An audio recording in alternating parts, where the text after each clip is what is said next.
Muy buenos días, un saludo muy cordial en este día. Quiero presentarlo para todos mis hermanos, la Iglesia del Señor Jesucristo. Nos disponemos hoy para glorificar el bendito nombre del Señor y para todos ustedes, mis hermanos, es este abrazo fraterno para toda la Iglesia, discípulos de Cristo de Colombia. Quiero saludar a todos mis hermanos que hoy nos escuchan desde otros países y reciben siempre la palabra del Señor con agrado. Quiero saludar a todos mis hermanos que están en nuestro territorio colombiano y también a todos mis hermanos miembros de esta su congregación en Piedecuesta, Santander.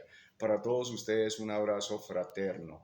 Y también la invitación hoy para que miremos la bendita palabra del Señor. Estamos estudiando el Santo Evangelio de San Mateo. Y quiero para este día invitarlos a tomar la bendita palabra del Señor, Evangelio de San Mateo, capítulo 8, los versículos 16 al 22. Por favor, siga conmigo esta lectura desde su Biblia que dice de la siguiente manera. Y cuando llegó la noche, trajeron a él muchos endemoniados y con la palabra echó fuera a los demonios y sanó a todos los enfermos, para que se cumpliese lo dicho por el profeta Isaías cuando dijo: Él mismo tomó nuestras enfermedades y llevó nuestras dolencias. Viéndose Jesús rodeado de mucha gente, mandó pasar al otro lado. Y vino un escriba y le dijo: Maestro, te seguiré a donde quiera que vayas. Jesús le dijo: Las zorras tienen guaridas y las aves de los cielos nidos, mas el Hijo del Hombre no tiene dónde recostar su cabeza. Otro de sus discípulos le dijo: Señor, permíteme que vaya primero y entierre a mi padre. Jesús le dijo: Sígueme y deja que los muertos entierren a sus muertos. Amén. Nos encomendamos en este momento en las manos, en la gracia y en la dirección de nuestro mismo Salvador Jesucristo y pedimos que Él hoy, por su Espíritu Santo, nos dé espíritu de sabiduría y espíritu de revelación para conocerlo a Él, que es la verdad. Y para hoy, mi hermano, usted que está siguiendo conmigo esta serie de estudios, nuestra lección de hoy, estamos en la lección número 33 y el título del sermón para este día es Los milagros de autenticación, multitudes son sanadas, porque el Señor Jesucristo en su misericordia hizo muchísimos milagros, sanó mucha gente y tuvo misericordia de todos. Esta porción del pasaje nos hace un conciso relato de las muchas curaciones que el Señor Jesús hizo caída la tarde. Parece ser que el milagro de la curación de la suegra de Pedro se hizo notorio y fue ocasión de que llevaran abundancia de pacientes y todos fueran sanados. La sanación de la suegra de Pedro no pasó por alto. La enseñanza del Señor, su misericordia, y llevaron muchas multitudes para que el Señor la sanara. El versículo 17 dice, el 16, y cuando llegó la noche trajeron a él muchos endemoniados y con la palabra echó fuera a los demonios y sanó a todos los enfermos para que se cumpliese lo dicho por el profeta Isaías. Este pasaje que está citando el Señor está en Isaías 53, versículo 4 y versículo 5, que dice: ciertamente llevó Él nuestras enfermedades y sufrió nuestros dolores, y nosotros le tuvimos por azotado, por herido de Dios y abatido. Mas Él herido fue por nuestras rebeliones, molido por nuestros pecados. El castigo de nuestra paz fue sobre Él, y por su llaga fuimos nosotros curados.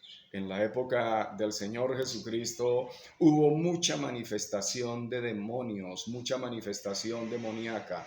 El Señor Dios el Padre lo permitió así porque era necesario que la gente conociera el poder del Hijo de Dios y el poder que había en el Mesías, nuestro Salvador Jesucristo, y que el Señor había venido a dar libertad a los cautivos. Pero de la misma manera, este pasaje nos recuerda aquí que Cristo cargó tanto con la culpa como con la maldición del pecado, y nuestra sanidad física como la victoria última sobre la muerte están garantizadas por la obra de expiación que el Señor Jesucristo hizo por nosotros.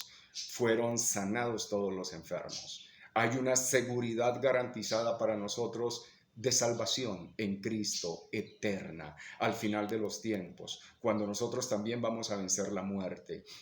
Y también hay garantizada nuestra sanidad física, porque el Señor Jesús llevó todas nuestras enfermedades. Para nosotros los que creemos en su nombre tenemos esta posibilidad a través de nuestra fe también ser curados y ser libres de cualquier enfermedad, como pasó con todas estas personas que nos está diciendo aquí el pasaje. El versículo 18 dice: y viéndose Jesús rodeado de mucha gente, mandó pasar al otro lado. Ahora el Señor manda que estén listas las barcas para pasar al otro lado del lago, pues Él sabía de la necesidad que había en la gente de la otra ribera y el deseo de ellos de oírle. Y Él tenía la disposición de servir donde hubiera necesidad. Era mucha la gente que se agolpaba para oír al Señor, pero el Señor sabe que a todos los lados necesita ir a hacer su obra de misericordia. Por eso el Señor está frente al mar de Galilea o el lago de Genesaret, y el Señor pide las barcas para pasar a la otra ribera, porque allí había gente esperándolo para oír la palabra y para recibir la sanidad. Y el Señor es presto de acudir donde quiera que se le necesite. El versículo 19 dice: y vino un escriba y le dijo: Maestro, te seguiré a donde quiera que vayas.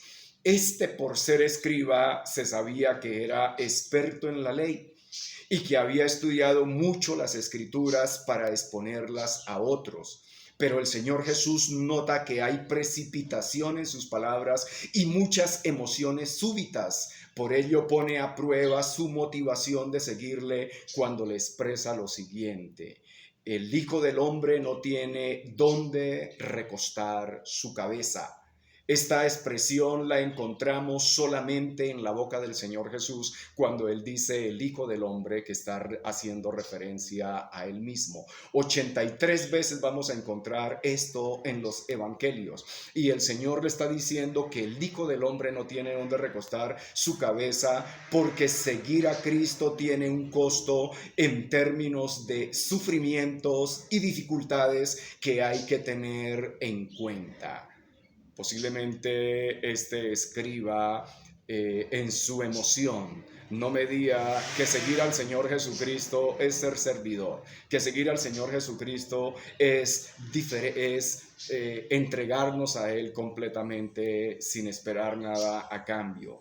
A diferencia de una muy superficial gratificación mundana y material que muchos falsos maestros también hoy pregonan, y el Señor le hace ver que más provistas estaban las zorras y las aves que habían en los cielos que el mismo Señor Jesucristo.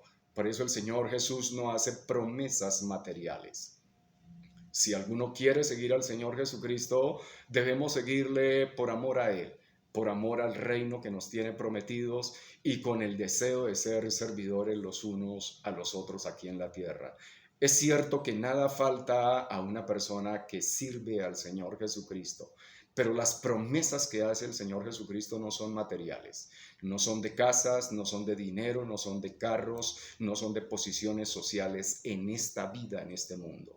El Señor ha dicho, por el contrario, que nosotros no somos de este mundo. Nosotros somos solamente peregrinos y extranjeros, y estamos solamente de paso por esta tierra. Por eso las promesas que el Señor Jesús hace no son de bienes materiales ni de cosas físicas. No crea usted en esas predicaciones y en esas exposiciones falsas, que por usted servir al Señor lo que le está esperando es riquezas y posiciones materiales aquí llamadas bendiciones, entre mil pares de comillas. A eso no crea. Las bendiciones nuestras de los creyentes son bendiciones espirituales, están reservadas en Cristo Jesús, allá con Él en las moradas eternas. Por eso el Señor dice que nos hagamos tesoros en el cielo, porque allí ni la polilla ni el orín corrompen, y ladrones no minan ni hurtan, y nos dice que no nos hagamos tesoros aquí en la tierra.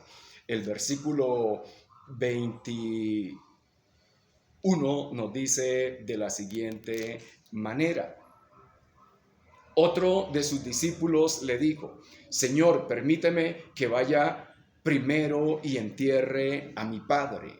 Este discípulo de este segundo caso era demasiado lento en actuar. Tan mala es la demora como la precipitación.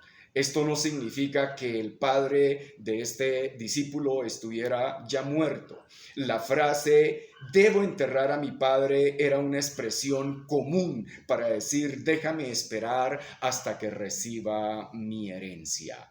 A este hombre no es que se le hubiera muerto el padre, era una expresión común cuando decía "déjame que vaya primero y entierre a mi padre". Está diciendo "deja que primero reciba mi herencia y reciba las cosas que me corresponden".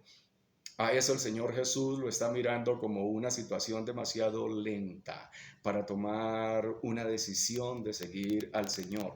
Por eso la respuesta está en el versículo 22. Jesús le dijo: sígueme, deja que los muertos entierren a sus muertos.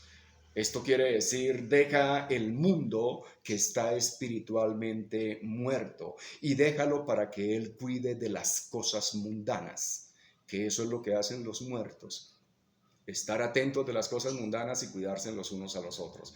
Pero lo que nosotros debemos hacer es seguir al Señor y que no nos detengan las cosas de este mundo. Al Señor Dios le damos la gloria y oremos al Señor. Padre, te damos las gracias porque nos has llamado, Señor, y nosotros queremos obedecer a ese llamado y seguirte, maravilloso Dios, conforme es tu llamado y la palabra que nos has dado. Muchas gracias en el nombre de Jesús. Amén. Mis hermanos, reciban un saludo de este su servidor. Que el Señor Dios me los bendiga y nos vemos en la próxima.